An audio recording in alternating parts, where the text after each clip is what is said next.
Hi, magandang araw po. Ngayong araw na to ay magkakaroon po tayo ng Pika card reading, Pika card reading 1, 2, and 3 para sa ating second reading para po malaman natin kung ano po ang pakiramdam ng tao nyo ngayon or ang pakiramdam po na kung ano po ang pakiramdam ng person nyo sa mga oras na ito, no? Dito po ay mamimili tayo ng tatlong set of cards at titingnan po natin kung alin po dito ang tao nyo. Pumili na lang po kayo kung Pika card reading 1, 2, 3. Yan. No? Pili po kayo kung ano po ang Pika card 1, 2, 3 nyo. Okay, pili muna po tayo para sa 10. Napili po tayo ng 10 para sa inyong first person o ang unang taong ito. 1, 2, 3, 4, 5, 6, 7, 8, 9, and 10. Okay. Ito po ang card 1.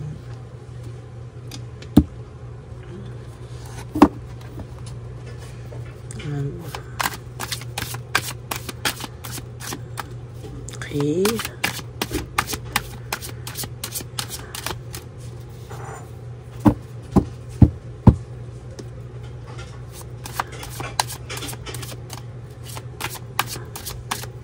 Pili po tayo ng 10.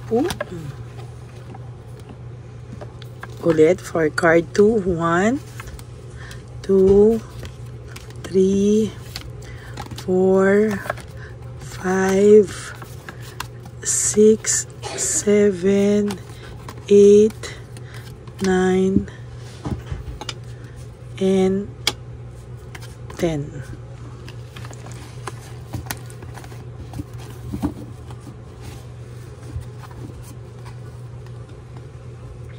Card number 2.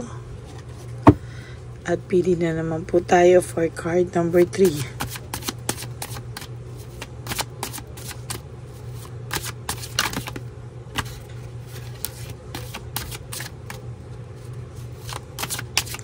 Kung ano pong feelings ng inyong person 1, 2, and 3.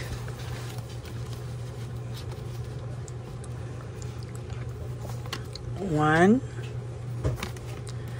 2,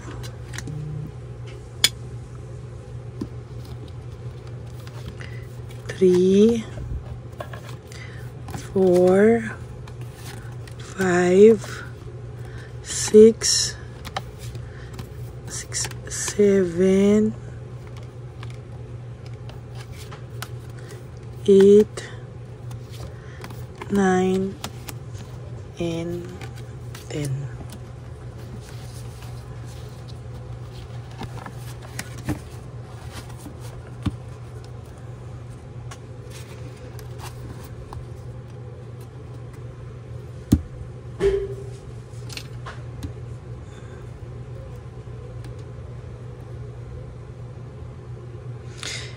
So, card 1, 2, 3. Pili po kayo kung ano pong card ang gusto nyo. O ito na lang po ang gamitin natin dito para hindi makulit tong ayan. Okay. Pili po kayo between card 1, card 2, and card 3. Simulan na po natin sa card number 1. Itabi lang po natin muna ang card number 2 and 3.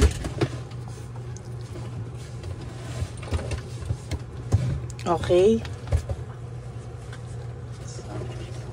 Okay.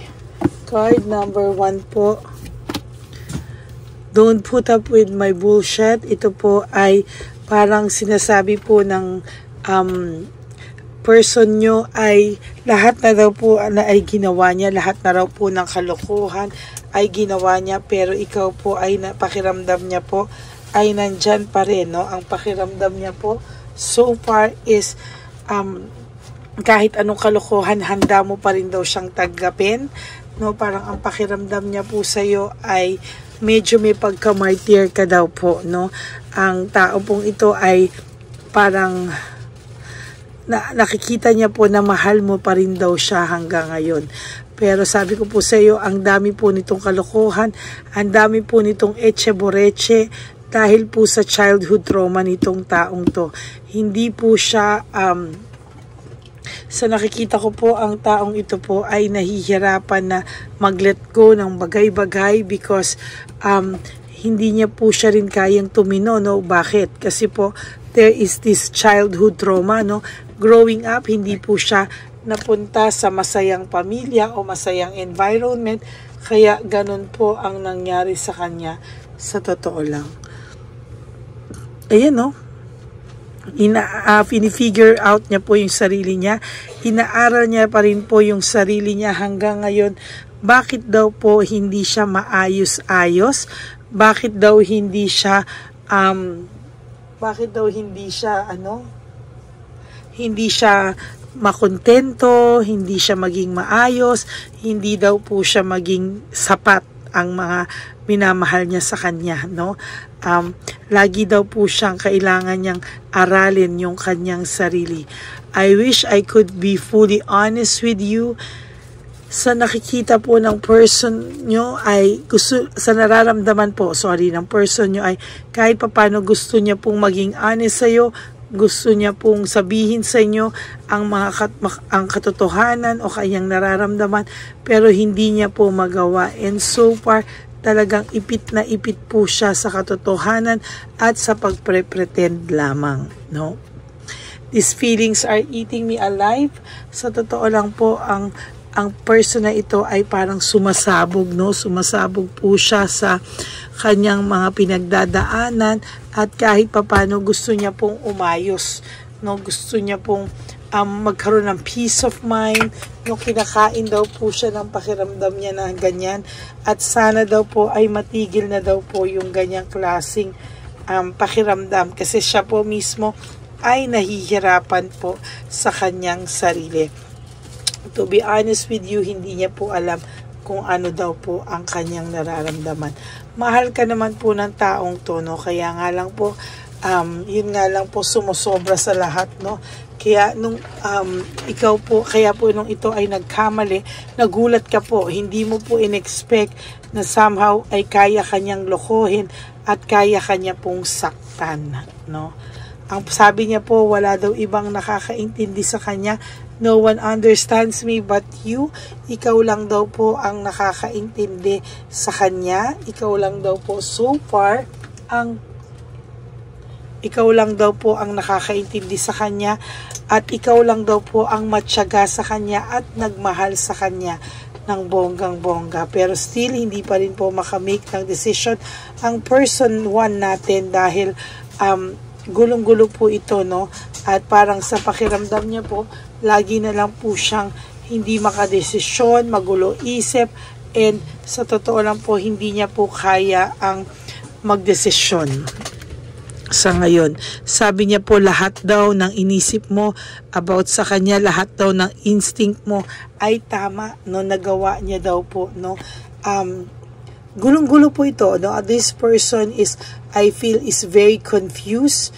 Confused po ang taong ito at hindi niya po alam kung ano ang kanyang gagawin. Kailangan niya pong i-figure out yung sarili niya. Kailangan niya pong mag-heal from the childhood trauma at parang sinasabi niya hindi siya makagawa ng desisyon pero ikaw lang daw po ang nandyan, no? Pakiramdam niya walang ibang nakakaintindi sa kanya kung hindi ikaw.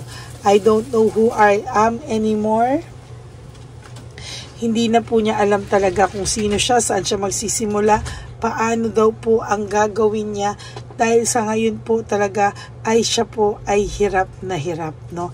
Hindi niya na po kilala yung sarili niya at hindi niya talaga kilala yung sarili niya, kaya nga sabi dito, I need to figure out myself. Kaya po ito nakapagloko, natukso, nakagawa na hindi maganda sa'yo. It is because hindi niya po alam, may figure out siya, may hinahanap siya talaga and gusto niya man maging honest sa'yo pero hindi niya po alam kung paano dahil mismong siya ay kinakain po ng kanyang feelings, no? Hindi niya po alam paano at saan magsisimula. That's it for person number 1. Punta naman po tayo ngayon sa person number 2. Ito po, no, ang ating itlog at ang ating person number 2. Ang person number 2 natin somehow ay medyo may pagka-confident, no? Kaya ayaw niya pong mag-approach ba because natatakot po ito sa rejection, ano? Kasi ang tao pong ito hindi sanay na re-reject, hindi sanay nagsusorry, hindi sanay na nagkakamali. Ang gusto niya po ay siya po ang hanapin mo at siya po ang habulin mo. Sabi niya, I am better with my mind than my heart. So kayang-kaya niya pong paikutin yung isipan niya, no, na pag sinabi niya ikaw ang may kasalanan, ikaw ang may kasalanan, parang kaya niya pong baliktarin yung mundo, yung nangyari, no, kaya niya pong baliktarin yon sa totoo lang, no, hindi po para yan, no, siya po ay sabi niya kaya niya pong baliktarin, no, kung ano man at ano man yung kanyang pinaniniwalaan o gustong paniwalain sa'yo, sisisihin at sisisihin ka niya, no? Sisisihin at sisisihin ka niya at papalabasin po niya na ikaw pa raw po ang nakasakit sa kanya at ikaw pa raw po ang may atraso sa kanya at ikaw pa rin po ang talagang may kasalanan, no? Sabi niya nga, ayan, no? I was hurt by you, they have hurt me. Sinaktan mo daw siya, sinaktan din daw siya ng pamilya mo, kayo daw ang magulo, sabi ng person na to. Ay, si person number 2, parang ano, no, kahit nananahimik ka na po, ikaw pa rin ang may kasalanan, kayo pa rin ang may kasalanan, wala po siyang kasalanan nakikita sa sarili niya, no? Parang ikaw daw ang nag-trigger sa kanya, oh, magkaroon ng kasalanan, ikaw daw ang nag-trigger sa kanya para gawin ang lahat na yan at sumusobra ka na daw talaga, no? Talagang sabi niya sumobra ka na daw talaga at hindi ka na daw niya kinakaya, kaya talagang sa totoo lang nabubwisit na raw talaga siya sa'yo, no? Kahit po namimiss ka nito o namimiss ka nito yung sex life nyo, no? Pinapanindigan niya pa rin po na siya ay matapang, ano? Kahit na sa gabi ay umiiyak po ito, kahit po sa gabi ay pilit niyang nilalabanan yung lungkot ng kanyang nararamdaman, kahit po anong gawin ng person na ito, somehow ay ayan po, oh, nakikita niyo po, no, siya po ay malungkot pa din. Hindi ka daw po niya mapapasaya, I cannot make you happy. Sa taas po ng pride and ego nito, talagang hindi ka po niya mapapasaya, sa totoo lang. I am afraid to lose you. Yan. Takot po ang person na tong mawala ka rin naman. Pero sa ngayon, ni-let go ka po niya. I have to let you go to find myself, no? Parang inaano niya na lagi-lagi mo na lang daw siyang sinasaktan, sumusobra ka na daw, kaya daw wala na daw kayong pupuntahan, kaya siya nagyayabang siya ng ganyan, at sinasabi niya na hindi ka na raw niya babalikan dahil daw sobra raw ang ginawa mo sa kanya, etc. etc. Pero sa totoo lang, behind that, all that rude words, hurtful words, isa lang po ang totoo, no? I am afraid to lose you. Takot po siyang masaktan ka, sa totoo lang, no? Takot po ang person na itong masaktan ka, takot po ang person na to somehow na, takot po siya na mawala ka din ng tuluyan, takot din po siya na sa lahat po ng pagkakamali niya sa buhay, takot din po talaga siya, oh. Hindi rin naman po niya kakayanin, sa totoo lang, no? Hindi niya rin po kakayanin na mawala ka ng tuluyan, no? Na mayabang lang po ito at nagpapahabol. Kung mapapansin mo po, pag wala kang reaksyon, kahit awayin ka nito, pag deadma ka, gagawa po siya ng maisusumbat sa'yo, ikagagalit sa'yo, ibibintang sa'yo, kahit nananahimik ka na. Why? Because ayaw niya po, no? Ayaw niya po talagang mawala yung communication niyo. Kaya kahit sisihin ka niya na sisihin, para lang po magpapansin, para lang po merong ma-bring up na topic, gagawin niya po at gagawin niya po, sa totoo lang. no? Hindi niya rin po kasi kaya na wala kayong communication at all. Kahit pa po sabihin itong tigilan mo na ako, kung ano nang pinagkagawa mo, hindi ko na kinakaya. No. The truth is, kabaliktaran lahat yon. Mas ayaw niyang tigilan mo siya. At nasasaktan po siya kapag deadma ka po, no?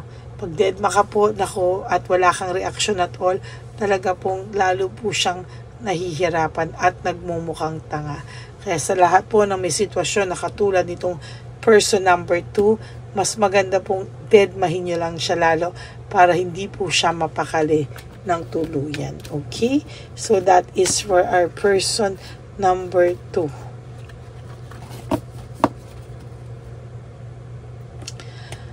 For our person number 3, ito na po, no?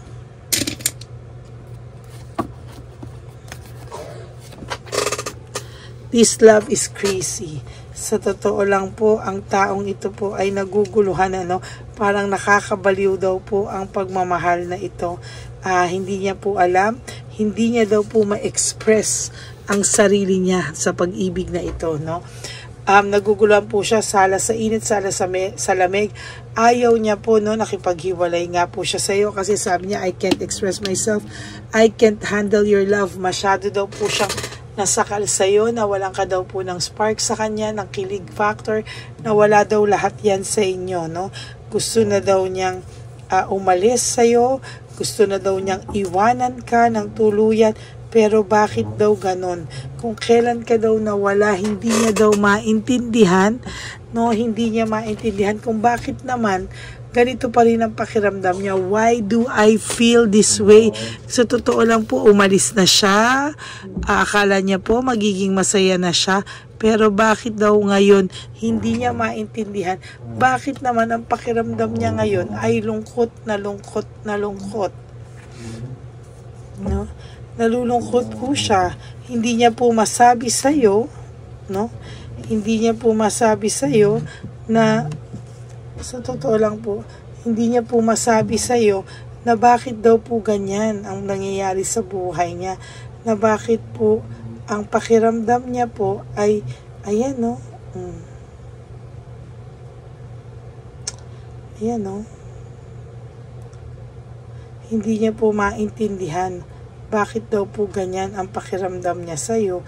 At kung kailan naman daw po nawala ka, tsaka naman daw po siya nakakaramdam ng matinding, ayan o, lungkot.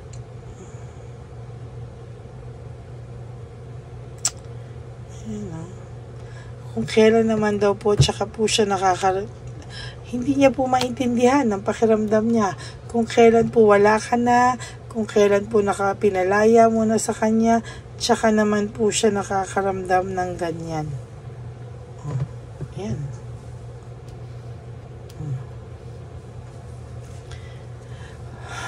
Life without you is hopeless, dark, and depressing. I miss your light. Namimiss ka rin po ng taong ito. Sa totoo lang, talagang miss na miss ka niya at yung pagka-miss niya sa iyo is overwhelming. Hindi niya po kayang i-handle. Hindi niya po kayang hawakan. Hindi niya kayang balansihin. Parang sobrang miss na miss ka po ng taong ito. And this person is also nasa mess ang buhay niya ngayon. Gulong-gulo. My life is a mess right now. Patapon po ang buhay nito sa ngayon. Sala sa init, sala sa lamig.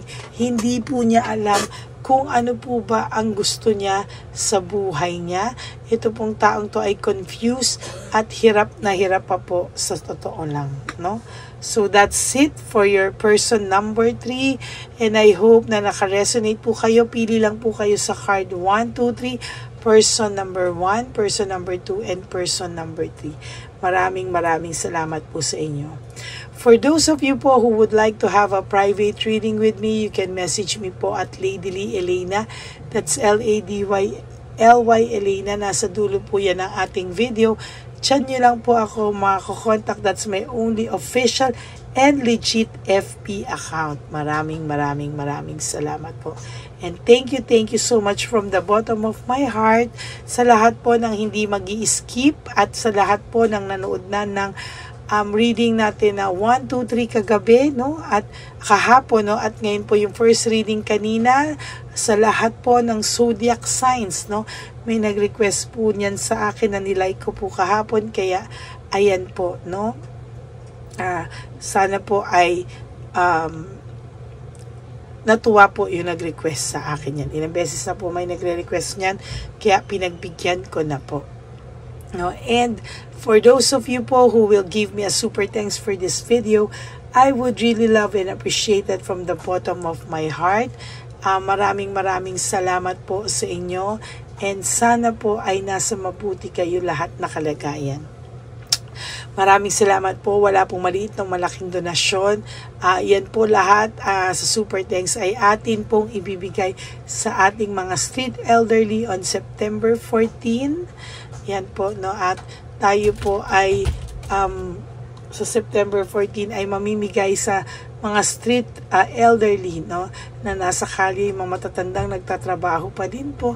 At kahit po bagyo, rain or shine, ay magbibigay po tayo. Kahit galing pa po ako sa sakit, tatayo po ako sa araw na yan. Kahit may bagyo, ako po ay magbibigay sa matatanda. Okay? So maraming salamat po sa inyong lahat. Kayo po ay isa sa aking inspirasyon kung bakit pinagpapatuloy ko po ang aking misyon. Salamat po sa lahat na naghahanap sa inyo, sa akin, sa YouTube channel, at patuloy pong nanonood sa akin. At touch na touch po ako sa mga sagot nyo kahapon sa ating comment section. Kung mapapansin nyo po, lahat ay na-like at na-heart ko na po. Kung di pa po ako nakapag-heart at nakapag-like sa inyo, antayin nyo lang po, baka po hindi ko lang po nakita pa, no? Maraming salamat po, and sa aking ever loyal and solid Lady Elena friends, family, and subscribers, I love you all from the bottom of my heart. Please po, no skipping of ads po. And tulong nyo na po yan sa ating channel. Okay? Ang lagi ko naman pong paalala sa inyo, wag po kayo malungkot. Kahit life is too short, don't make it shorter by stressing yourself from all the pains and heartaches na binigay sa inyo na kahapon.